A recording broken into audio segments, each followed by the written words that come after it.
ప్రార్థన చేయాలని ప్రేమతో వారిని మనం చేస్తూ ఆహ్వానిస్తున్నాం. పౌల్ గారు ప్రార్థన చేసిన తర్వాత దైవజనులు అశోక్ కుమార్ గారు మనకు వర్తమానం అందిస్తారు.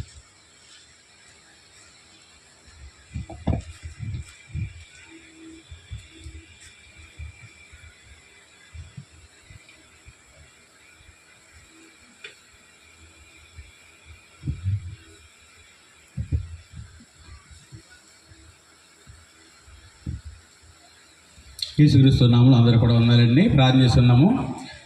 మహోన్నతుడా, పరిశుద్ధుడా, ఘనమైన మా రక్షక, జీవగల మా దేవా, జీవాధిపతి, గొప్ప దేవుడవు, మహోన్నతుడవు, ప్రభువులలో వేలుపులలో మీ అంటే వారు లేనందుకు మీ వందనాలు స్తోత్రాలు చెల్లిస్తున్నాం. ప్రభువా, ప్రార్థించి ప్రకటించిన విధంగా ప్రభువా 3 రోజులు ప్రభువా మరి యొక్క సభలు ఏర్పాటు చేసి ఉండగా జయబాబును కూడా ప్రభువా మీ యొక్క సేవలో మీరు కొనసాగింపజేసినందుకు మీకు వందనాలు. 2వ రోజు 2వ సెక్షన్ నుండి ప్రభావ మీరు తీసుకుని వచ్చారు. 2వ వర్తమానము ప్రభావ అశోక్ కుమార్ ద్వారా మీరు అందిస్తున్నటువంటి మాటలకే మీకు వందనాలు చెల్లిస్తున్నాం. ఇప్పటి వరకు కూడా ప్రభావ అందించినటువంటి మీ యొక్క దాసులు దేవానా తండ్రి, మీరు మీ యొక్క వాక్యాన్ని ప్రభావ మా యొక్క హృదయాల్లో భద్రపరచుకొని మీ వాక్యానుసారంగా జీవించే భాగ్యాన్ని మీరు దయచేయండి. అవును దేవా, మీరు ఇచ్చేటువంటి జ్ఞానం వేరు, మానవుని యొక్క జ్ఞానం వేరు. కాబట్టి ప్రభావ మాలో ఉన్నటువంటి గర్వాన్ని ప్రభావ మీ వీడి దేవా నా తండ్రి మిమ్మల్ని చూస్తూ ఆత్మీయంగా జీవించే భాగ్యం మీద దయచేసి మీకు వందనాలు చెల్లిస్తున్నాం. గడ్విల్ న్యూటన్ గారిని ప్రభా మీరు వాడుకున్నందుకు మీకు వందనాలు చెల్లిస్తున్నాం. అదేవిధంగా ప్రభా మీ యొక్క దాసును కూడా మీకు చూసినట్టు మరుగుపరిచి మీ బోరగా మీరు వాడుకోని అడుగుచు మా ప్రియుడు రక్షకుడైన యేసుక్రీస్తు నామములో ప్రార్థిస్తున్నాం తండ్రి, ఆమేన్. వందనాలు బ్రదరు. ఈ సమయంలో మరి ప్రత్యేకంగా మొదటి వర్తమానం అందించిన మన ప్రియులు దైవజనులు గాడ్విన్ గారికి మనందరి తరఫున, సంఘము తరఫున మరొకసారి ప్రేమ వందనాలు తెలియజేస్తున్నాం. ఆయన కొరకు, ఆయన ఆరోగ్య కొరకు, ఆయన చేస్తున్న పరిచర్య కొరకు మీరందరూ ప్రార్థన చేయాలని మీకు ప్రేమతో మనం చేస్తున్నాం. ఈ సమయంలో మన ముందు ఉన్నటువంటి అశోక్ కుమార్ గారు మనకు దైవ సందేశం అందిస్తారు. ప్రభునందు ప్రియమైన సహోదరులారా, నేను సౌండ్ బాక్స్ సౌండ్ తగ్గించమని సిస్టమ్ వారికి చెప్పాను. మా పెద్దల గారికి కూడా ఈ విషయాన్ని చేరవేస్తున్నాను. మంచిది, నేను గట్టిగానే మాట్లాడతాను, మీరు సౌండ్ తగ్గించవచ్చు, ఇబ్బంది లేదు. దేవుని వాక్యాన్ని మనం చదువుకుందాం. లూకా సువార్త 1వ అధ్యాయము మొదటి 4 వచనాలు కలిసే ఉన్నాయి. మనము ఆ 4 వచనాలు చదువుకొని ప్రార్థన చేసుకుందాం. నేను ఆమెననే లోపల వెళ్ళిపోవచ్చు.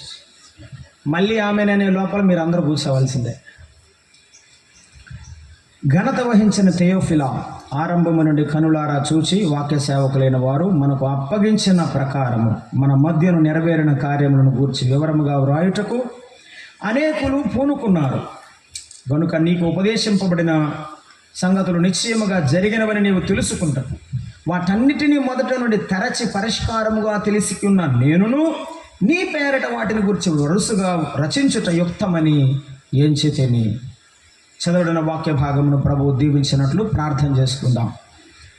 మహిమగల మా తండ్రి, పూజార్హుడైన దేవా, మీకు స్తోత్రములు చెల్లిస్తున్నాం. మీ దాసుని ద్వారా మీరు మాకు ఇచ్చిన వర్తమానమును బట్టి స్తోత్రములు. మీరు మమ్మను పరిశోధిస్తున్నందుకు స్తోత్రం. నా తండ్రి చేత నేను గద్దింపబడుతూ నాకు మేలు. అవును నాయన, మాతో మాట్లాడండి. మరి ఒకడు మీ పక్షం నిలవబడి ఉన్నాడు. నాయన, మీ వాక్యము ద్వారా, మీ ఆత్మ ద్వారా మాతో మాట్లాడండి. సిద్ధపడిన మా హృదయాలను మీ వాక్యము తాకుచుండగా ఆత్మీయమైన ఆనందం, ఉజ్జీవం ఉరికొల్పు దయచేయండి. పాపికి రక్షణ మీ నామమునకు మహిమ తెచ్చుకోమని మా రక్షకుడైన క్రీస్తు యేసు నామమున ప్రార్థన చేయుచున్నాము తండ్రి, ఆమేన్. ప్రభువునందు ప్రియమైన సహోదరులారా, the followers of Jesus and coworkers of Paul అనే ఒక అంశంలో భాగంగా యేసు ప్రభువు అనుచరులు పౌలు యొక్క జతపని వారిలో ఒక ప్రాముఖ్యమైనటువంటి వ్యక్తి లూకా భక్తుని గురించి మనము ధ్యానం చేస్తున్నాం. అతడు హెల్లేనీయుడైన యూదుడు, హెల్లేనీయుల తండ్రి, యూదురాలు తల్లి, కలిపి అన్యుడుగా పుట్టినవాడు. హెలేనియస్ జూయిష్ లూక్ అంటారు. అన్యుడుగా ఉండి దేవుని చేత పట్టబడి మారు మనసు పొందినవాడు. పౌలుకు ప్రియమైన వైద్యుడు అయ్యాడు. మనము మన వృత్తిలో, మన ఆఫీసులో ప్రభువుకి ఇష్టమైన జీవితాన్ని జీవించాలి అని, మన ప్రభువుని యేసుక్రీస్తు వారు పరలోకపు తండ్రికి ఎంత ఇష్టమైన కుమారుడో మనం కూడా ఆయనకు అంత ఇష్టమైన కుమారులుగా బ్రతకాలని మనము మొదటి వర్తమానాన్ని విన్నాం. ఆయన చదువుకున్న జ్ఞానవంతుడు. ఆయన జ్ఞానము కలిగి ప్రభునామాన్ని ఘనపరిచిన వాడు అని మనం చూసాం. ఆ జ్ఞానముతో లూకాసు వార్తను, అపోస్తుల కార్యముల గ్రంథములను రాశాడు. ఆ వాక్యమును భద్రపరిచాడు. కనుకనే ప్రభువుని ఘనపరిచాడు. యోసేపు తన జ్ఞానముతో ఐగుప్తులో ఉన్న కరువును నుండి ప్రజలను కాపాడటానికి ప్రభు ఆడుకున్నా, యోసేపు నేనే జ్ఞానవంతుడని అనకుండా ప్రభువుని ఘనపరిచాడు. దానియేలుకు దేవుడు మర్మములు బయలుపరిచే జ్ఞానం ఇచ్చాడు. నేనే అని అనుకోకుండా, రాజా మర్మములు బయలుపరిచేవాడు పరలోకములో ఉన్నాడు, ఆయన నా తండ్రి, నా దేవుడు అని ఘనపరిచాడు. మన ప్రభువు మనకు జ్ఞానమై ఉన్నాడని, జ్ఞానమైన ప్రభువు మనకు జ్ఞానం ఇచ్చాడు కనుక ఆయనను ఘనపరుద్దాం అని నేర్చుకున్నాం. రాత్రి వేళ the outcast people from gospel of Luke అని, లోకము చేత నెట్టివేయబడిన వారు లూకాసు వార్తలో కొంతమంది ఉన్నారు. వారిలో తప్పిపోయిన కుమారుని యొక్క సందర్భంలో నుండి ఓటమెరుగని తండ్రిని గురించి రాత్రి మనము ధ్యానం చేశాము సువార్త సందేశంగా. ఇప్పుడు మనం చదువుకున్న వాక్య భాగములో లూకాసు వార్తలో దేవుని వాక్యాన్ని ఆయన ఎలాగూ చదువుకున్నాడో, ఎలా తెలుసుకున్నాడో, ఎలాగున ఆ పుస్తకాన్ని, ఈ లూకాసు వార్తను రాశాడో ఆ విషయాలు మనం చదువుకున్నాం. అందుకని చరిత్రకారులు ఏం చెప్తుంటాడంటే, లూకా ఒక చరిత్రకారుడు, ఈజ్ ద హిస్టారియన్ అని చెప్తారు.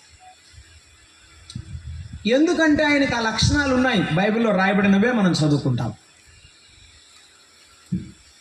ఇందాక అన్న చెప్పిన మాటలు గుర్తు చేద్దాం అనుకున్నాను, కానీ నాకు ఇలా ఫ్లోలో ముందుకు పోతున్నాను. మళ్ళీ వస్తాను ఈ పాఠం దగ్గరికి. 7 పరాయి రాజులను వారు అనుమతించారు. 7 భయంకరమైన పాపములను బిల్లీ గ్రహం గారు పుస్తకం రాశాడు. అవి అచ్చి పెట్టుకుంటే జీవితం పాడైపోయిద్దని రాశాడు ఆయన. బైబిల్ కూడా అదే చెప్తోంది. నీవేది అట్టి పెట్టుకుంటావో అదే నీకు. మంచి అయితే మంచి, చెడైతే అట్ట చూస్తారేందమ్మా, నేనేమన్నా పెద్ద గొప్ప సత్యం చెప్తున్నాను, ఉన్నదేగా. మంచి అయితే మంచి, చెడైతే చెడు. చాలాసార్లు చెప్పాను, ఇప్పుడే చెప్తున్నాను. యాపకాయ విత్తనం వేసామనుకోండి, విత్తినామనుకోండి, ఏమొస్తుంది? యాపిల్ పండు వస్తుంది. మరి అంతే, as you sow so shall you reap. ఓ మనుషుడా, నీవేం విత్తుదువో ఆ పంటనే, నీవు ఏం అట్టి పెట్టుకున్నావో అదే. సౌలు రాజు అమోనీయులను పూర్తిగా సంహరించకుండా అట్టి పెట్టుకున్నాడు. ఒక అమోనీయుడు గురి చూడకుండా బాణం వేస్తే అక్కడే చనిపోయి, యుద్ధంలో చనిపోయాడు. నీవు ఏ పాపము నీ గుండెలో పెట్టుకుంటే ఆ పాపమే నిన్ను పడగొడుతుంది. అది కన్నా, కాల, హృదయంలో ఉన్న మరి కనపడని రహస్యమైన పాపమా, నీకు మంచిది కాదు.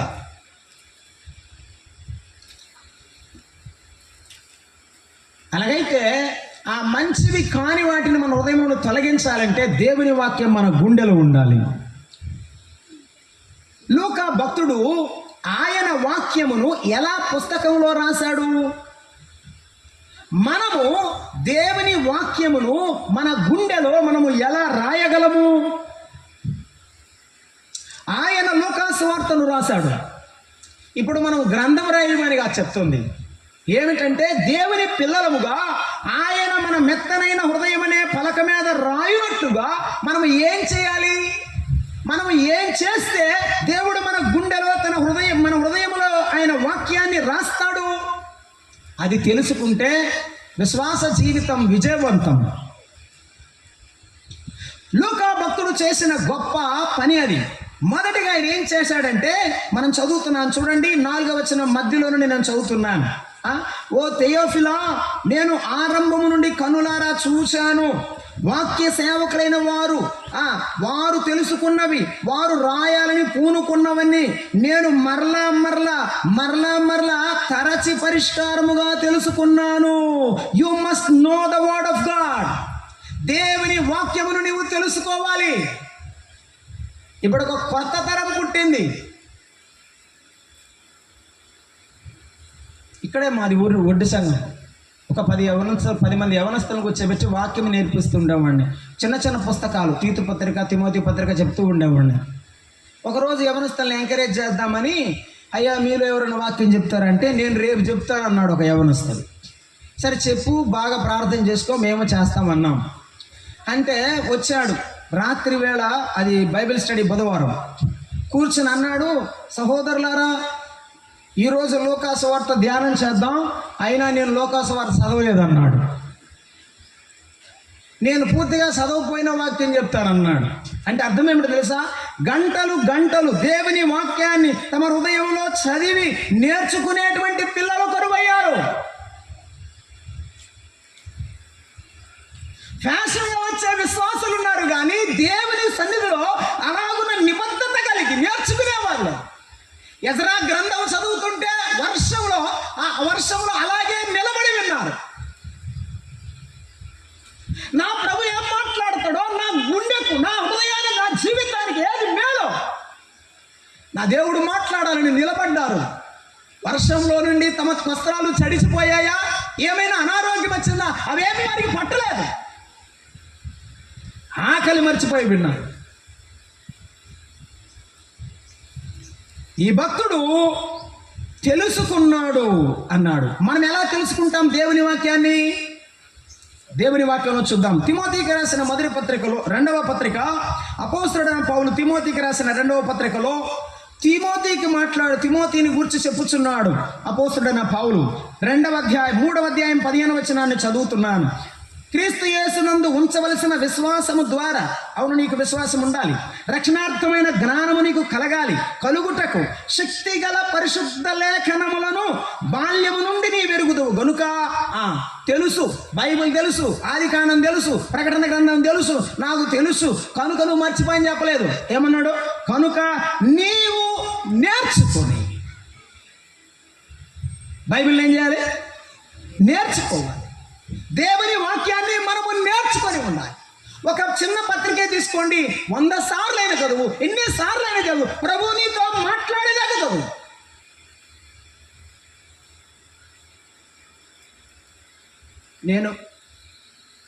నేనున్నదే చెప్తున్నాను. ప్రభు నాతో మాట్లాడే వరకు నాకు నోట్లో నుంచి వాక్యం రాదు, మనస్ఫూర్తిగా రాదు. ఓ తిమోతి, నీవు నేర్చుకోవాలి. నీవు బోధించాలంటే, నీవు ప్రకటించాలంటే నీవు నేర్చుకుని ఉండాలి. ఈరోజు చాలా మంది వాక్యం నేర్చుకోకుండా స్వార్థ చెప్తానంట. నీవు నేర్చుకో. ఎట్టా? ఇర్మియా గ్రంథం 12వ అధ్యాయం 16వ వచనం. ఇర్మియా గ్రంథం 12వ అధ్యాయము 16వ వచనం. 12:16 చదువుతున్నాను. నేను మధ్యలో నుండి చదువుతున్నాను. తాము నా ప్రజల మార్గములను జాగ్రత్తగా నేర్చుకొనిన ఎడల వారు నా ప్రజల మధ్య వర్ధిల్లుదురు అన్నారు. దేవుని వాక్యం ఎట్లా నేర్చుకోవాలి? జాగ్రత్తగా నేర్చుకోవాలి. రాసుకొని, చదువుకొని, మరలా ఇంటికి వెళ్ళి చదువుకొని, ప్రభు నీతో నెమరు వేసుకుంటూ చదువుకుంటూ ఉండాలి. నేను ముల్బాగలని కర్ణాటక మన ఈస్టర్ ఆదివారం రోజు వెళ్ళాను. ఒక చిన్న పిల్ల వచ్చింది నా దగ్గరికి. ఆ పిల్ల బైబిల్ వాక్యం చెప్తుంటే, పిల్ల కన్నడలో చెప్తుంది, తెలుగులో కాదు. నాకు తెలియదు కన్నడ. బైబిల్ కన్నడలో చెప్తుంటే నాకు కళ్ళెం నీళ్ళు వస్తున్నాయి, సంతోషం వచ్చింది. ఆ బిడ్డను కౌగిలించుకుందాం అనిపించింది. నీ పిల్లలకి ఎందుకు బైబిల్ నేర్పు? నీవు దేవుని వాక్యం ఎంత బలమైనదో తెలియకుండా ఎందుకు నీవు నేర్చుకో? మన పిల్లలకు నేర్పలేక మనం బలహీనమవుతున్నాం, మనం నేర్చుకోలేక బలహీనమవుతున్నాం. నువ్వు జాగ్రత్తగా నేర్చుకో. మనకు మంచి పేరు ఉంది, ఏమంటే ఆంధ్రులు ఆరంభ సూరులని. అంటే మొదలు పెడతారు కానీ ముగించరంట. ఈ పత్రిక చదువుదామని మొదలు పెడతారు, మత్తయి సువార్త అనుకుందాం, 2 అధ్యాయాలు చదువుతుంది, 3వ అధ్యాయం తర్వాత ముగించేస్తుంది, పూర్తి చేయదు. మొదలుపెట్టింది పూర్తి చేద్దాం. ఇదిగో లోకాన్ని చూస్తున్నప్పుడు అతడు దేవుని వాక్యమును తెలుసుకోవడానికి అనేకుల దగ్గరికి వెళ్ళాడు. పాపాత్మురాల గురించి తెలుసుకోవడానికి ఆమె దగ్గరికి వెళ్ళి ఆమె చరిత్ర తెలుసుకున్నాడు. ఆమె దగ్గరికి వెళ్ళాడు. ఆ తర్వాత ఆ జక్కయ్య దగ్గరికి వెళ్ళాడు, జక్కయ్యను గురించి నేర్చుకున్నాడు. అనేకుల దగ్గరికి వెళ్ళాడు, నేర్చుకున్నాడు, తెలుసుకున్నాడు, సంభాషణ చేసి తెలుసుకున్నాడు. నీవు కూడా సంఘముల వారి దగ్గరికి వెళ్ళి వాక్యమును గురించి సంభాషిస్తూ నేర్చుకో, వాక్యము చదువుతూ నేర్చుకో. There must be a group discussion in the assembly. ఒక చిన్న లేఖను తీసుకొని కూర్చొని చుట్టూ చదవండి. స్త్రీల కొడుకులు సహోదరులు కూడా చుట్టూ కూర్చొని చదవండి.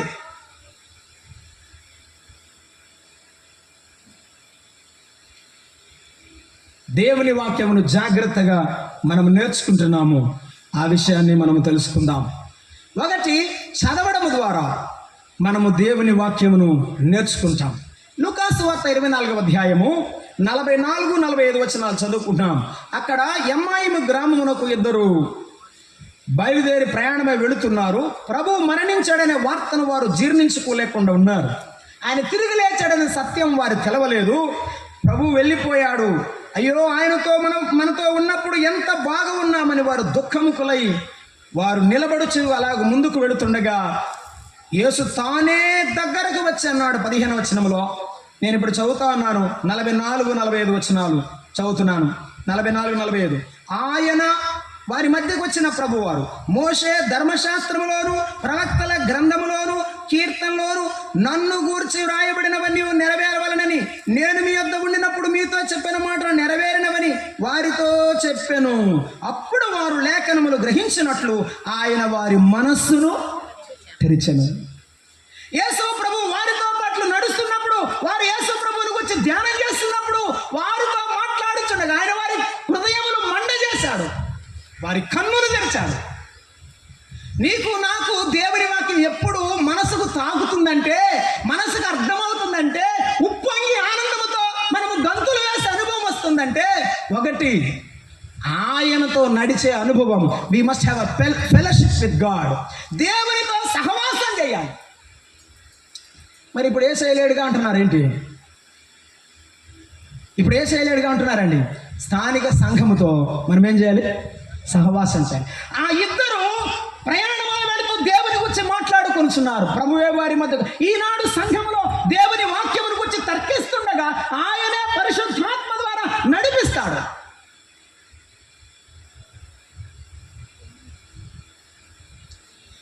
మనము దేవునితో ప్రయాణం చేయాలి.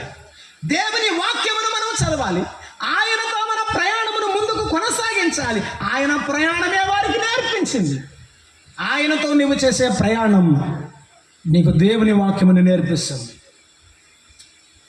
ఇంకొక మాట యోహాను సువార్త 6వ అధ్యాయము 45వ వచనాన్ని మనం చదువుకుంటున్నాం. యోహాను సువార్త 6వ అధ్యాయము 45వ వచనం. వారందరూ దేవుని చేత బోధింపబడుదురు. యేసు ప్రభువుతో ప్రయాణం చేస్తే ఆయనే బోధిస్తాడు.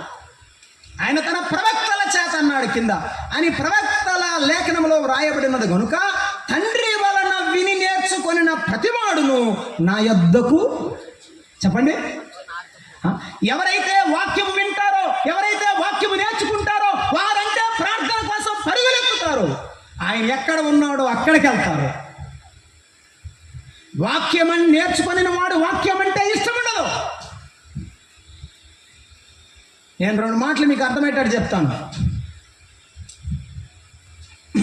నాకు 2 పిల్లలు ఉన్నారు. ఇప్పుడు కాదు, తర్వాత పెద్దవాళ్ళు అవుతారులే, చేయాలి తప్పకుండా. పెళ్లి పెట్టుకుంటాము 10 లక్షలు కట్నం ఇచ్చి. అబ్బాయికి ఉద్యోగం ఉంటుంది, పెళ్లి పెట్టుకుంటాము. దాదాపు 4-5 లక్షలు పెట్టుకొని భోజనాలు ఏర్పాటు చేస్తారు. మంచి దైవజనుడు కావాలని మనం పిలిపించుకుంటాం. ఎందుకు? వాక్యం చెప్పడానికి. కరెక్ట్గా ఆయన స్టేజ్ మీదకి వచ్చి నాకేం చెప్తాడు, అయ్యారో చెప్పండి, మీరు నాకు తెలుసు మీరు చెబుతారని. చెప్పండి, ఏమన్నారు? టైం అయిపోయింది, తొందరగా ముగించో, భోజనం చేసుకుని వెళ్ళిపోతాం. ప్రార్థనతో పెళ్లి జరగాలని కోరుకుంటాం. దేవుని వాక్యంతో వినతి చేత నా పిల్లలు అలాగున తమ వివాహ జీవితంలో అడుగులు ముందుకెళ్ళాలని కోరుకుంటాం. అక్కడికి రాగానే స్విచ్ ఆఫ్ చేస్తాం. ఎవరిని? అయ్యగారిని. దేవుని వాక్యం ఆపేసి భోజనానికి తొందర పెడతాం. వాక్యం విందామనే తొందర కాదు. అది ఏ ప్రార్థన అయినా కానీ, ఏ కుటుంబ ప్రార్థన అయినా కానీ. ఇదిగో మనం చూస్తున్నప్పుడు ఆయనతో ప్రయాణం చేసేవాడు, దేవుని వాక్యాన్ని నేర్చుకుంటున్నవాడు యేసు ప్రభు యొద్దకు పరుగులెత్తుకొని వస్తాడు. ఇదే మాట ప్రభు అన్నాడు, నా గొర్రెలు నా స్వరం వింటాయి. ఆయన గొర్రెవైతే, ఆయన బిడ్డవైతే, ఆయన మాటలు నేర్చుకోవడానికి నువ్వు పరుగులెత్తుతావు. ఆయనతో సహవాసం చేయడానికి పరుగులెత్తుతావు.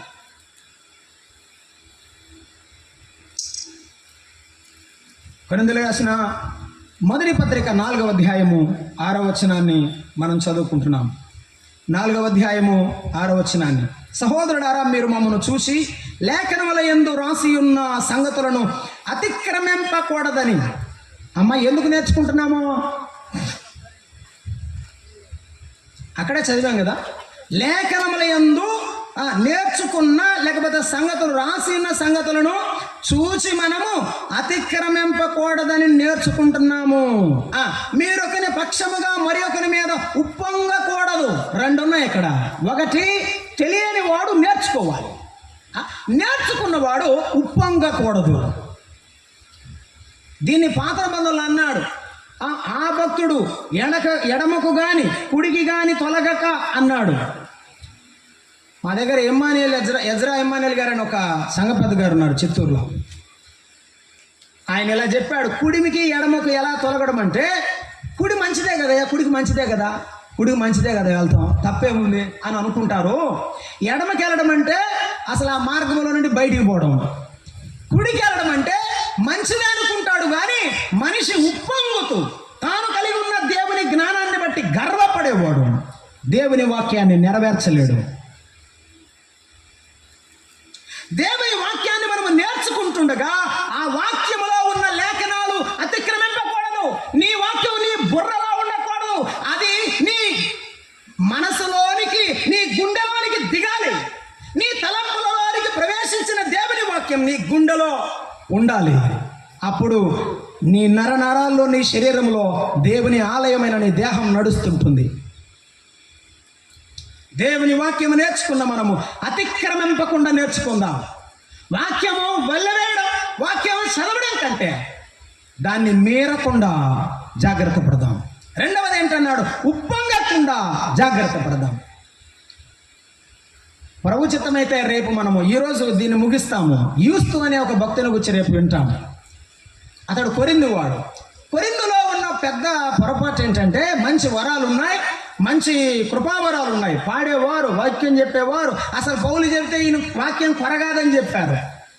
5వ అధ్యాయం 1వ వచనం అన్నాడు, ఒకడు తన తండ్రి భార్యను ఉంచుకున్నాడు. ఇటువంటి దౌర్భాగ్యమైన పరిస్థితి అన్యజనుల్లో కూడా లేదని చెప్పాడు. ఆయనను మీరు పశ్చాత్తాపడకుండా ఉప్పొంగుచున్నారే అన్నాడు. పాపం మనసులో పెట్టుకొని నేను పవిత్రుడను ఎవరికి తెలియదే అని అనుకో. నువ్వు బైబిల్ నేర్చుకున్నంత మాత్రం చేత దేవునికి ఇష్టమైన వాడు కాదు, నెరవేర్చకపోతే. చాలాసార్లు పిల్లి పాలు తాగుతూ తలకాయ లోపల పెట్టింది కదండి, ఇటు చూసిద్దంట. అంటే తపేళకు ఒక సైడ్ కనపడుతుంది అనమాట, ఇటు చూస్తే ఇంకొక సైడ్ కనపడుతుంది, ఎవరు చూడలేదు అనుకుంటుంది. ఎందుకంటే దాని తలకాయ పైకి లేదు. 4 గోడల మధ్య ఉండి ఏం కనపట్లేదు అనుకుంటున్నావేమో, పరలోకంలో దేవుడు చూస్తున్నాడు. నేర్చుకో, దాని ప్రకారం నడుచుకో. దేవుని వాక్యాన్ని అతిక్రమింపకుండా నేర్చుకో. దేవుని వాక్యాన్ని అతిక్రమింపకుండా నేర్చుకో. ఒకటి, అతడు దేవుని వాక్యాన్ని తెలుసుకున్నాడు. మనము దేవుని వాక్యం తెలుసుకొని ఆయన పుస్తకం రాశాడు. మనం తెలుసుకోవాలంటే చదువుకోవాలి. చదివేది జాగ్రత్తగా చదువుకోవాలి. చదువుతున్న మనం ప్రభువుతో ప్రయాణం చేస్తూ చదువుకోవాలి. ఆ ప్రయాణంలో మనం ప్రభువుకు దగ్గరగా వస్తాం. దగ్గరగా వచ్చే మనము ఆ వాక్యాన్ని అతిక్రమింపకుండా నేర్చుకుందాం, ఉప్పొంగకుండా నేర్చుకుందాం. రెండో విషయాన్ని మనం చూస్తున్నాము. అదేమిటంటే, రండి, లూకాసు వార్త 1వ అధ్యాయములో 4వ వచనం మధ్యలో నేను చదువుతున్నాను. నీకు ఉపదేశింపబడిన సంగతులు నిశ్చయముగా జరిగినవని నీవు తెలుసుకొనుటకు వాటన్నిటిని మొదట నుండి తరచి పరిష్కారముగా తెలుసుకున్నాను. ఎట తెలుసుకున్నాడట? తరచి పరిశోధన చేసి, సమాచారాన్ని సమకూర్చి, ధ్యానం చేసి దేవుని ఆత్మ చేత వాక్యాన్ని రాశాడు ఆయన. ప్రియమైన మిత్రులారా, మనము తరచి అనే మాటను బైబిల్లో మరొక విధంగా చెప్పాడు. ఇందా మనం చదువుకున్నాం కదా, తిమోతికి రాసినటువంటి 2వ పత్రిక 3వ అధ్యాయం 15వ వచనంలో. అక్కడే మనము చదువుకుంటాము, చూస్తున్నాం. మనము 15 మధ్యలో నుంచి నేను చదువుతున్నాను. ఓ నా కుమారుడు అని తిమోతి అని ఆయన మాట్లాడుతున్నాడు. నీవు నేర్చుకొని రూఢి అని తెలుసుకున్నావు. వాక్యము నేర్చుకున్న తర్వాత ఆ వాక్యము అలా ఉందో లేదో అని, ఆ వాక్యము అవునో కాదో అని తెలుసుకుని రూఢిగా తెలుసుకో. కొంతమంది బైబిల్ మధ్యలో చదువుతారు, ఆ పారాగ్రాఫ్ కూడా చదవరు, లేక ఆ పుస్తకం కంప్లీట్గా చదవరు, మధ్యలో ఏది పడితే అది అడుగుతూ ఉంటారు. ఎందుకంటే పుస్తకం పూర్తిగా చదవరు. కొత్తపేటలోనే నేను జయబాబు గారు నన్ను కుటుంబ ప్రార్థన పిలిచాడు. చాలా సంవత్సరాలు అయింది. వాక్యం చెప్తున్నాను. కొత్తపేటలో మన సంఘం ఉంది. అక్కడ ప్రభువైన యేసుక్రీస్తు వాళ్ళ శిలువ సువార్తను చెప్తుంటే ఒక అబ్బాయి మధ్యలో లేచి నిల్చున్నాడు. ఇటు చెయ్యెత్తాడు. యా అన్నాను. నువ్వు యేసుప్రభు గురించి చెబుతున్నావు, తండ్రా కుమారుడా? యేసుప్రభు తండ్రి ఎవరు, కుమారుడు ఎవరు అని చెప్పాడు ఆయన. నేను అన్నాను, ఇప్పుడు కాదే, కూర్చో, అయిపోయినా కూర్చుందాం మన ఇద్దరం అని చెప్పి, డిస్టర్బెన్స్ అవుతుందని చెప్పి ఆ ప్రార్థన అయిపోయిన తర్వాత కూర్చోబెట్టి 11 అయింది. అప్పుడు దాకా అబ్బాయికి లేఖనాలు చూపిస్తూ పంపించాను. ఎందుకు అలా అంటే, ఈనాడు కొందరు దేవుని వాక్యం నుండి ఇతరులను తప్పించేవారున్నారు. వారితో జాగ్రత్తగా ఉండాలి. పౌలు ఎఫెసు నుండి సంఘ పెద్దలను పిలిపించి అపోస్తల కార్యముల గ్రంథం 20వ అధ్యాయంలో చెప్పాడు, నేను వెళ్ళిపోయిన తర్వాత క్రూరమైన తోడేళ్ళు మీలో ప్రవేశిస్తాయి, వారు తమ వెంట తీసుకొని వెళ్తారు. ఆయన శిష్యులు, యేసు ప్రభువు నమ్ముకున్న పిల్లలు ఆయన వెంట వెళ్లకుండా ఆ వ్యక్తి ఏం చేస్తాడు? తన వెంట ఇచ్చుకొని పోతాడు.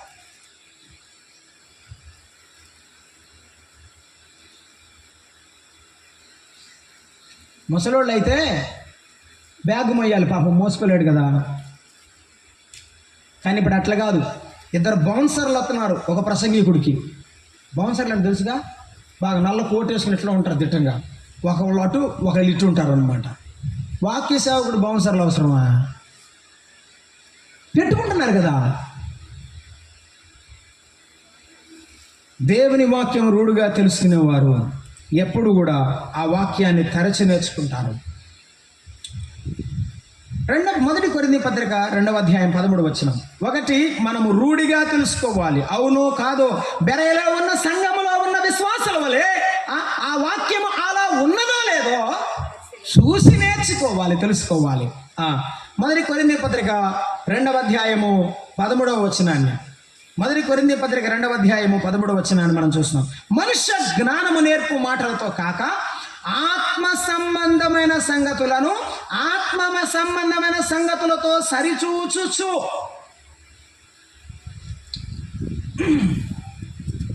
మీకు అర్థమవడానికే ఈ మాట చెప్తున్నాను, ఇంకా వేరేదేం కాదు. ఆత్మ సంబంధమైన సంగతుల్లోనే చూడాలా, అలా చూడాలంతే. అలా చూడకపోతే మనం అపార్థం చేసుకుంటాం వాక్యాన్ని. ఒక ఆయన అన్నాడు, దేవుడికి తెలుసు కదా ఆ చెట్టు ఎందుకు పెట్టాడు, అది లేకుండా ఉండొచ్చు కదా, అసలు మనకి చెమటే ఉండేది కాదన్నాడు. ఆదాం పాపం చేస్తాడన్నప్పుడు ఆదాం చేయడం ఎందుకు అన్నాడు ఆయన. ఆదాముని చేశాడు అనుకో, స్వాధీనంలో ఉంచుకోవచ్చు కదా అన్నాడు ఆయన. దేవుడు నిన్నుగా కోరుకుంటున్నాడు, నన్నుగా కోరుకుంటున్నాడు. ఆయన చిత్తానుసారంగా మన మనస్సు ఆయన వైపు తిరగాలని కోరుకుంటున్నాడు. అంతే. ఆదామును ఆ యొక్క దేవదూతల్లాగా సేవకులుగా చేసుకోవాలనుకోలేదు, ఆయన పిల్లలుగా ఉండాలనుకున్నాడు కనుక, తన రూపం ఇచ్చాడు కనుక. నేను ఇంకా డీటెయిల్స్లోకి వెళ్ళడం లేదు. దేవుని వాక్యమును ఆత్మ సంబంధంగానే నేర్చుకోవాలి, శరీర సంబంధముగా నేర్చుకోవాలి. అలా మీకు అర్థం అవడానికి ఉదాహరణ, ఒక ఆవిడ బైబిల్ చదివింది. ఏమని ఉందంటే, అమ్మా నీవు విశ్వాసము గలదాను వై కొండ ఎత్తిపడి సముద్రములో పడిపోతుంది అని నువ్వు విశ్వసిస్తే ఖచ్చితంగా ఏమైంది? ఆ కొండ సముద్రంలో పడిపోతుంది. దయచేసి పాల్ గాంధీ గారు చెప్తుంటా, ఐర్లాండ్ దేశంలో ఒక ముసలావిడ ఉందట, కొండకి యువతలు ఉందట. ఆవిడ కొండ అడ్డం వస్తుంది, ఎప్పుడు ఆమెకు సూర్యుడు రాట్లా, సాయంత్రానికి పొద్దుపోతుంది, సూర్యుడు రాట్లా. ఓ రోజు బైబిల్ చదివింది, ఇట్టని చదివి అనుకుందంట, ప్రార్థన చేద్దాం ఈరోజు. ఏమని? కొండ విశ్వాసం కలిగి ప్రార్థన చేస్తే ఉంటే ఈ కొండ ఎత్తి సముద్రంలో పడబోయే దేవుడు చెప్పాడు కాబట్టి ప్రార్థన చేస్తే కొండ పోద్దని. సరే అని మొదలుపెట్టింది రాత్రిపూట ప్రార్థన. తెల్లారిదాకా చేసింది. తెల్లారినాక కిటికీ తీసి చూసింది. ఎందుకోసం? కొండ ఉందో లేదో అని. అది కొండ ఆడే ఉంది. ఆవిడందట, నేను అనుకుంటానే ఉండాను ఇది ఎందుకు పోద్ది అని అందట. ఏమనుకుంది మనసులో? ఇది పోదు అనుకుంది. ప్రార్థన ఏమని చేసింది? దాన్ని విశ్వాసం అంటారా? మీరే చెప్పలేక. నాకు తెలుసయ్యా, వాడికేమి రాదు చదువు, నాకు తెలుసు, ఏదో వాడు ఏదో అంటున్నాడని కాలేజీలో చేర్చాను. నీకే నమ్మకం లేదో వానికి ఎలా విశ్వాసం కలుగుతుంది, నమ్మకం కలుగుతుంది?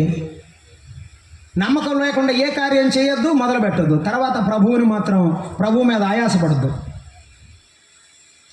దేవుని వాక్యాన్ని కూడా ఆత్మ సంబంధమైన సంగతులతో చూడాలి, శరీర సంబంధం చూడకూడదు. ఈరోజు మనం భోజనం కనుక స్టవ్ మీద పెట్టి, ప్రభు అన్న ఉడుకుగాక, ఒక ఆవిడ ప్రార్థన చేస్తుంది, ఈ కాలు అతుకోని, ఎట్టా ఇరిగిన కాలు అతకాలని ప్రార్థన చేస్తుంది ఆవిడ. ఎదుటి వాళ్ళు నవ్వుతున్నారు. మన ప్రార్థన ఏంటి? మళ్ళీ పైపెచ్చి అక్కడ బ్యానర్ పెట్టింది బయట, ఏమని? ఇన్ని స్వస్థత అద్భుతాలు ఉన్నటువంటి అయ్యగారు ఇక్కడ ఉన్నాడు, మీకోసం ప్రార్థన చేస్తారని. ఆయనే హాస్పిటల్లో చేరాడు. తర్వాత ఇలాగ ప్రభువు నామాన్ని మనం అవమానపరచకూడదు. ఇక్కడే ఈ కొత్తపేట దగ్గర ఊరి పేరు మర్చిపోయా, ప్రసాద్పేట, అక్కడ నాకు తెలిసిన డ్రైవర్ ఉన్నాడు. మేము స్కూల్లో పనిచేసేటప్పుడు ఆ అబ్బాయి కరోనా టైంలో ఒక అమ్మాయికి కరోనా వస్తే ఉపవాస ప్రార్థన చేసినాడు. బిడ్డ మరి ఎవరు పక్కన వాళ్ళు. ఆ అబ్బాయికి కూడా కరోనా వచ్చింది, చనిపోయినాడు. దేవుని పిల్లలు జ్ఞానవంతులు, దేవుడే డాక్టర్స్ జ్ఞానం ఇచ్చాడు. నువ్వు మందులు వేసుకో, ప్రార్థన చేయాలి. అసలు నీకు ఏ దిక్కు నుండి సాయం లేనప్పుడు ఆయనే చేస్తాడు, అద్భుతం చేస్తాడు. అయితే ఉన్న అవకాశాన్ని చేతిలో ఉంచుకొని ప్రభువు నామాన్ని మీద ఆయాసపడకుండా జాగ్రత్తగా ఉండాలి. ఆత్మ సంబంధమైన సంగతులు ఆత్మ సంబంధంగానే నేర్చుకోవాలి. దేవుని వాక్యం నీ ఆత్మకు అవసరం, ఆహారం నీ శరీరానికి అవసరం. కనుక ఆత్మ సంబంధమైన సంగతులను మనము నేర్చుకునేటప్పుడు ఆత్మ సంబంధమైన సంగతుల వలె మనము పరిశోధన చేస్తూ నేర్చుకోవాలి అన్నాడు. వాటిని మనము సరిపోల్స్తూ నేర్చుకోవాలి అన్నాడు. దేవుని వాక్యాన్ని నేర్చుకుని మనం అలా చేసుకోవాలి. ఆఖరి మాట చదువుతున్నాం. 119వ కీర్తన 145వ వచనాన్ని మనం చదువుకుంటున్నాం. చూడండి, 119వ కీర్తన 145వ వచనం. దావీదు అనుభవం లేకపోతే కీర్తనాకారుడి యొక్క అనుభవాన్ని మనం అక్కడ జ్ఞాపకం చేసుకుంటున్నాం. 119, 148 చదువుతున్నాను. నీవిచ్చిన వాక్యమును నేను ధ్యానించుటకై నా కన్నులు రాత్రి జాములు కాకమునుపే తెరుచుకుంటున్నాను. బైబిలు అర్థమైందాక చదవడానికి మనం ఏం చేయాలి? అది రాత్రి జామా అని మనకు ప్రశ్న లేదు.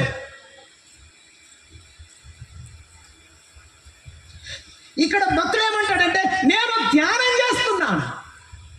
ఒక్కొక్కసారి నాకు నిద్ర పడదు, బైబిల్ చదువుతూనే ఉంటాను. అది 2 అవుతుంది, ఒక్కోసారి 3 తిరుగుద్ది. తెల్లారి మళ్ళీ డ్యూటీకి వెళ్తాను 9ంటికి. బైబిల్ చదివేటప్పుడు టైం తెలీదు, అది ఎంతో మధురంగా ఉంటుంది. దావీదు రాశాడు, క్రొవ్వు మెదడు కలుగుతున్నట్లు నేను ఆనందిస్తున్నాను. దేవుని వాక్యాన్ని తరచి పరిష్కారంగా తెలుసుకునేవాడు ఆనందిస్తాడు, గంతులేస్తాడు. లోకాభక్తుడు సంభాషణలు జరిపి నేర్చుకున్నాడు. వాక్యము తరచి చరిత్ర ఆధారంగా నేర్చుకున్నాడు. పరిశోధన చేసి నేర్చుకున్నాడు. మనము దేవుని వాక్యాన్ని నేర్చుకునేటప్పుడు పరిశోధన చేసి మనము నేర్చుకుంటున్నాం. అపోస్తల కార్యముల గ్రంథము 17వ అధ్యాయం 3వ వచనం ఏం చేశాడు? 3వ మాట, అలా పరిష్కారంగా నేర్చుకొని ఆ పుస్తకాన్ని రాసి అనేకులకు సువార్త ప్రకటించాడు.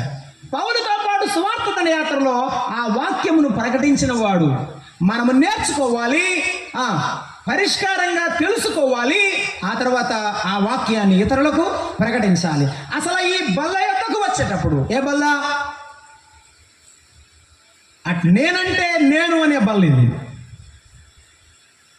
దీని దగ్గరకు వచ్చేటప్పుడు నువ్వు నేర్చుకుని రావాలి.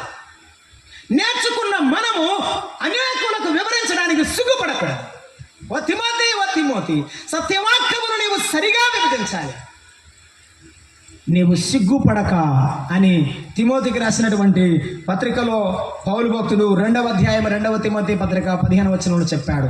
నీవు సిగ్గుపడకూడదు, సత్యవాక్యమును సరిగా విభజించు. దేవుని వాక్యాన్ని ఇతరులకు పంచేటప్పుడు అలాగే విభజించి పంచాలి. అమ్మా, ఇప్పుడు నేను ఎవరికి చెప్పాలి? మరి ఎవరికి చెప్పాలి? చదవండి, ద్వితీయోపదేశకాండం 4వ అధ్యాయం 10వ వచనం. నేర్చుకున్న నేను, దేవుని వాక్యాన్ని అలవర్చుకుని నడుచుకునిచున్న నేను 4వ అధ్యాయంలో 10వ వచనాన్ని చదువుతున్నాను. 10వ వచనాన్ని 4:10లో, నీవు హోరేబులో నీ దేవుడిని యెహోవా సన్నిధిని నిలిచి ఉండగా యెహోవా నా యొద్దకు ప్రజలను కూర్చుము, వారు ఆ దేశం మీద బ్రతుకు దినములనట నాకు భయపడ నేర్చుకొని. భయపడుతూ దేవుని వాక్యాన్ని నేర్చుకున్నాం. అయితే తమ పిల్లలకు నేర్పునట్లు వారికి నా మాటలను వినిపించదు. మనం నేర్చుకుని ఎవరికి చెప్పాలి? ఆయన భార్యకు చెప్పడు, ఆయన పిల్లలకు చెప్పడు. కానీ చర్చిలో ప్రసంగపీఠం మీద చెప్పడానికి మాత్రం ఉత్సాహంతో ఉంటాడు. అదేమనంటే నా భార్య రాదు బ్రదర్, మన కొడుకులు రాదు బ్రదర్ అని చెప్తుంటాడు. ఎందువల్ల అంటే వారు చెప్పేటప్పుడు ఇతరులు వినరు. ఎందుకంటే ఈయనే భార్య రాదు, మరి ఏదో మనకు చెప్తున్నాడు ఈయన అని కింద కూర్చున్న వాళ్ళు అంటుంటారు.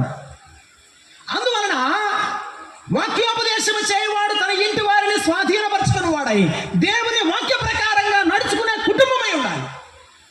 అప్పుడు తన కుటుంబాన్ని స్వాధీనం చేసుకున్నవాడు వాక్యం చెప్పుచున్నప్పుడు ఇతడు మాదిరికరమైన వాడని సంఘము గుర్తిస్తుంది.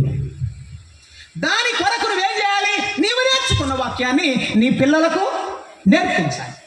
వారిని పిలిచి, నీ కుమారుని పిలిచి వారి గుండెల మీద ఎత్తుకొని దేవుని సన్నిధిలో ఆయన వాక్యమును చిన్న చిన్న కథల రూపంలో నీ బిడ్డకు నీవు అందించాలి.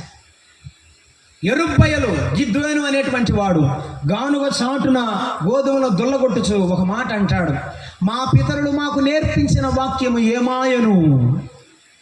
గిద్యోనుకు దేవుని వాక్యం నేర్పించారు కాబట్టి ఆ కష్టకాలంలో గుండెలో మోగుతుంది. ఏమిటిది?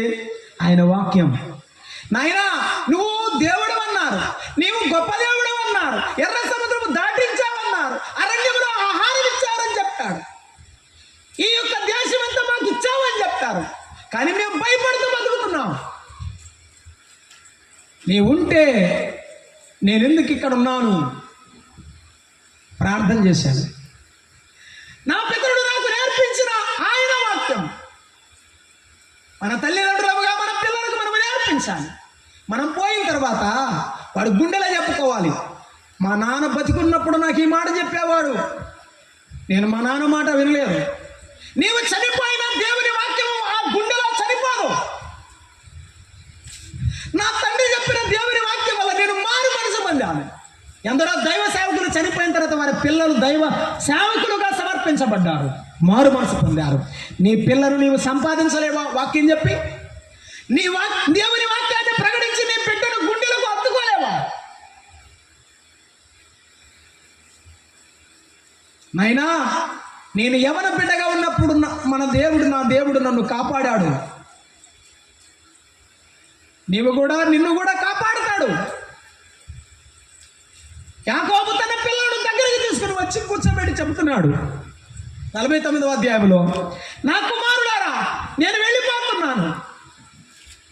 ఈ మాటలు వినండి. ఈవేళ నీవు చెప్పలేవా?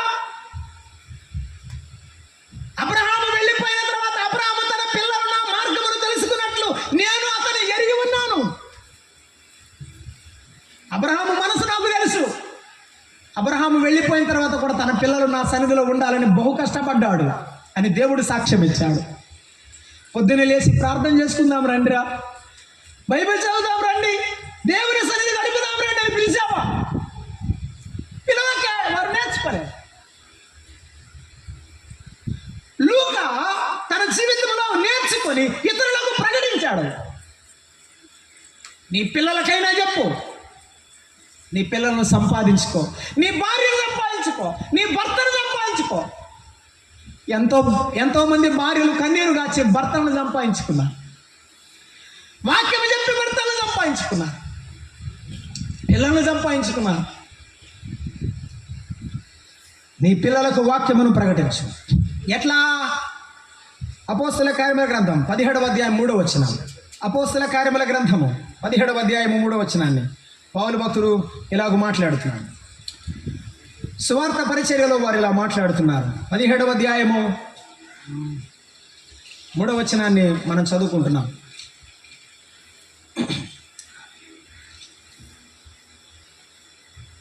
పౌలు తన వాడుక చొప్పున సమాజపు వారి వద్దకు వెళ్ళి క్రీస్తు శ్రమపడి మృతులోని లేచుట ఆవశ్యకమని నేను మీకు ప్రచురము చేయు యేసే క్రీస్తై ఉన్నాడనియు లేఖనములలో నుండి దృష్టాంతములను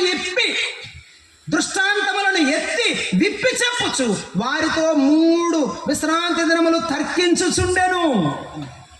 ఏం చెప్పాడు? బైబిల్లో ఉన్నదేది చెప్పు, ఉన్నదే చెప్పు. యేసు ప్రభువే క్రీస్తై ఉన్నాడు, ఆయనే సర్వ ప్రపంచానికి శిరస్సై ఉన్నాడు, సంఘమునకు శిరస్సై ఉన్నాడు, ప్రపంచమునకు సర్వాధికారి ఉన్నాడని చెప్పు, ఆయన శక్తివంతుడని చెప్పు. బైబిల్ గ్రంథంలో దృష్టాంతములు చెప్పు. దేవుని భయము నీ పిల్లలకు గుండెలో కలిగించు. దేవుని భయం లేకపోవడం వల్ల దారి తప్పే ప్రమాదం ఉన్నది. సామెతల గ్రంథకర్త ఒక మాట రాశాడు, జనులు కట్టు లేక తిరుగుదురు అన్నాడు. ఏ కట్టు? వాక్యపు కట్టు లేకపోతే. వాక్యపు కట్టు లేకపోతే దారి వెలిగిపోతారు. ఆ దృష్టాంతములు చెప్పి సువార్తను ప్రకటించాలి. ఆ దృష్టాంతములు చెప్పి మన పిల్లలను ప్రభువు వైపు నడిపించడానికి పూనుకోవాలి. లూకా భక్తుడు యేసుక్రీస్తు ప్రభు యొక్క జననాన్ని గురించి చాలా స్పష్టంగా రాశాడు. మనం ఎప్పుడైనా చదువుకునేటప్పుడు చాలా జాగ్రత్త చదువుకోవాలి. ఆయన జననములో ఉన్న అంశాలు ఏమిటి సవివరంగా నేర్చుకోవాలి. ఆయన బాప్తిస్మం ఎలా తీసుకున్నాడు, బాప్తిస్మం తీసుకున్నప్పుడు జరిగిన సంఘటనలు ఏంటి, నేను బాప్తిస్మం తీసుకున్నప్పుడు ప్రభువు నాకు ఎటువంటి ట్రాన్స్ఫర్మేషన్, మార్పునిచ్చాడు, మారు మనసిచ్చాడు. అయ్యా, నేను బాప్తిస్మం తీసుకున్నప్పుడు దేవుడు నాకు ఎలాగో అనుభూతినిచ్చాడు, నీకు కూడా ఇస్తాడు అని నీవు చెప్పునట్లుగా నువ్వు చదువుకోవాలి, నువ్వు నేర్చుకోవాలి. లూకా పరిచర్యను గురించి రాశాడు. ప్రతి విధమైన పరిచర్య ఆత్మ నడిపింపులా జరిగినట్టుగా చూపించాడు. అవును, మనము నేర్చుకునే ప్రతి వాక్యం దేవుని ఆత్మానుసారమైనదిగా ఉండాలి. అలాగున పరిచర్యలో మనం ముందుకు వెళ్ళాలి అని చూస్తున్నాము. లూకా ఒక చరిత్రకారుడు కాబట్టే తెలుసుకొని రాశాడు, పరిశోధన చేసి రాశాడు, అనేకులకు సువార్త ప్రకటించాడు. మనము దేవుని పిల్లలం, మనలో దేవుని వాక్యం ఉంటేనే మనము ఆయనలో నిలవగలం. కాబట్టి మన వాక్యాన్ని నేర్చుకోవాలి, జాగ్రత్తగా నేర్చుకోవాలి. అంత మాత్రమే కాదు, ఆయన వాక్యమును పరిశోధన చేసి ఆయన దృష్టాంతములను మనము ఆత్మ సంబంధమైన సంగతులతో పోల్చుచు సంభాషిస్తూ నేర్చుకోవాలి. ఆయనతో ప్రయాణం చేస్తూ నేర్చుకోవాలి, పరిష్కారంగా నేర్చుకోవాలి. అప్పుడే మనము ధైర్యంతో సువార్త ప్రకటించగలం. చూసారా, ఆ సమాధిలోనికి వెళ్ళి ఆయన తిరిగి లేచాడని చూసుకున్న తర్వాత వారికి అచంచలమైన ధైర్యం వచ్చింది. తెలుసుకొని నేర్చుకుంటే పేతురు యోహానుడు విద్యలేని పామరులమని వారు చూసి, వారి ధైర్యమును చూసి వారు ఏమి మాట్లాడలేకపోయారు. ఈ రోజున నీవు యేసు ప్రభువే నిజమైన దేవుడని, నిత్య జీవము గలవాడని, ఆయన అందరినీ తిరిగి లేపగలిగిన సమర్థుడని, పరలోకం ఇవ్వగలిగిన దేవుడని తెలుసుకుంటే ధైర్యముగా సువార్త ప్రకటించగలవు. ధైర్యముగా నీ పిల్లలకు కూడా ఆయన వాక్యాన్ని అందించగలవు. ఒక చరిత్రకారుడుగా ఆయన ఉన్నాడు. నీవు చరిత్రలో నిలిచిపోయేందుకు చేయవలసింది ఒకటే, అదేమిటంటే దేవుని వాక్యాన్ని చదువుతూ నేర్చుకో, సహవాసంలో నేర్చుకో, దేవుని ఆత్మతో నేర్చుకో. అప్పుడు నీవు యేసుక్రీస్తుకు సాక్షిగా ఉంటావు, నీవు సాక్ష్యం ఇస్తావు. నీవు సాక్షిగా ఉంటావు, సాక్ష్యం ఇస్తావు. లూకా సాక్షిగా ఉన్నాడు, అనేకులకు సాక్ష్యం ఇచ్చాడు. నేను ఇలా చెప్పనివ్వండి, ఎంతమంది వారిని కొట్టి ఆ గొడ్ల సావిడిలో నుంచి ఈడ్చుకొని బయటకు వచ్చి పడవేసి చనిపోయారనుకొని వెళ్ళిపోయారు. అయినా ఆగలేదు, సువార్త ఆగలేదు. ఫిలిప్పీ పట్టణంలో చెరసాల్లో వేసి బొండ వేసి బాగా కొట్టి విడిచిపెట్టారు. ఆ ఊరు కాకపోతే మరొక ఊరు వెళ్ళింది కానీ సువార్త ఆగలేదు. నేను ఒక మాట అడుగుతున్నాను తల్లి, అమ్మ, నీవు యేసయ్యకు సాక్షి ఉంటావా? చిన్న కష్టం వచ్చినప్పుడు ప్రార్థన మానేస్తావా? చిన్న కష్టం వచ్చినప్పుడు ఆరాధన మానేస్తావా? ఈయనను గూర్చి, ఈయన మరణాన్ని గూర్చి చాలా రకాల అభిప్రాయాలు ఉన్నాయి చరిత్రలో, బైబిల్లో లేదు. ఒక విషయం ఏమిటంటే ఆయనను ఒలీవ చెట్టుకు కట్టేసి తల నరికి చంపారని. ఆ తల తెచ్చి బాసిలికా చర్చ్ అంటారు ఇప్పుడు, అక్కడ తీసుకొచ్చి పెట్టారు, పాతి పెట్టారని చెప్తారు. లూకా అంటాడు, నా తల పోయినా పర్వాలేదు కానీ నా తండ్రి మహిమపరచబడాలి, నా తండ్రి మహిమపరచబడాలి. ఆ పరలోకము తీసుకెళ్ళే నా తండ్రి, యుగాయుగములు నన్ను తనతో పాటు ఉండనిచ్చు నా తండ్రి, ఆ మహిమనిచ్చిన నా తండ్రి, నా జీవితంలో దుఃఖమును తీసివేసి ఆనందమిచ్చిన తండ్రితో నేనేమి ఇవ్వగలను? నేను ఏమి ఇవ్వగలను? మరొకరు నరుగుతుంటే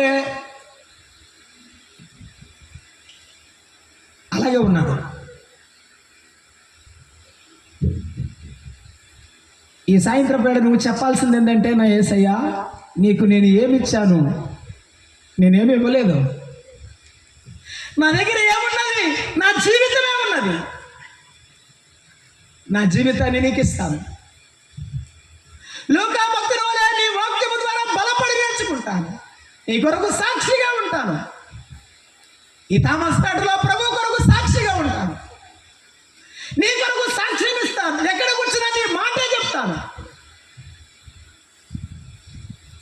ఈ తీర్మానం నువ్వు చేస్తావా? ఈ మాటతో నీ హృదయాన్ని స్థిరపరచుకొని ప్రభువా అని బలపడి ఇక్కడి నుండి వెళ్తావా? లేదు లేదు అని లోకానికి జడిసి రహస్యంగానే ఉంటావా? నీవే తెలుసుకో. ఈ చిన్న సమూహంలో ఇంకా నమ్మకపోతే ఈ ఆనందకరమైన జీవితం నీదవుతుంది. ప్రభు గొప్ప ఆశీర్వాదం ఇస్తాడు. లూకా ఒక మంచి జత పనివాడు అనే మాట ఉన్నది. ఆ జత పనివాడిలో సువార్త ప్రకటించాడు. పౌలుతో పాటు శ్రమలలో నిలిచినవాడు. తర్వాత మిగిలిన విషయాలు మనం ధ్యానం చేద్దాం. తలలు వంచండి, ప్రార్థన చేద్దాం.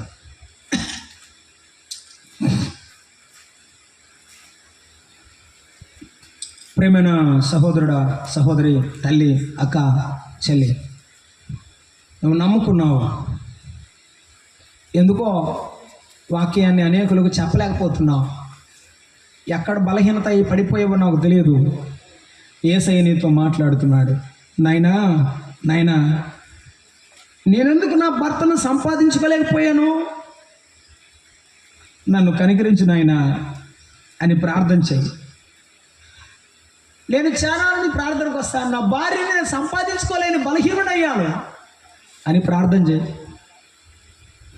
నా పిల్లలకు నేను చెప్పిన వినలేని పరిస్థితిలో ఉన్నారు.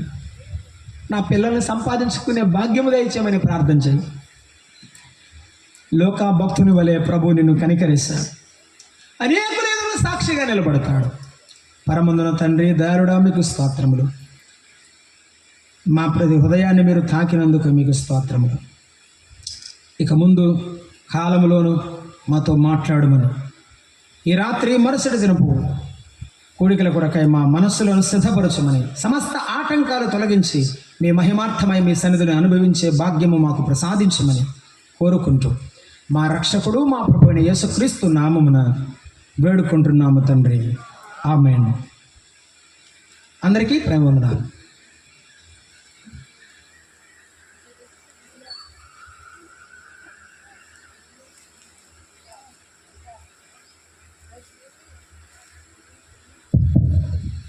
ప్రభునందు ప్రియమైనటి సహోదరి సహోదరులారా, యువతలకు చక్కటి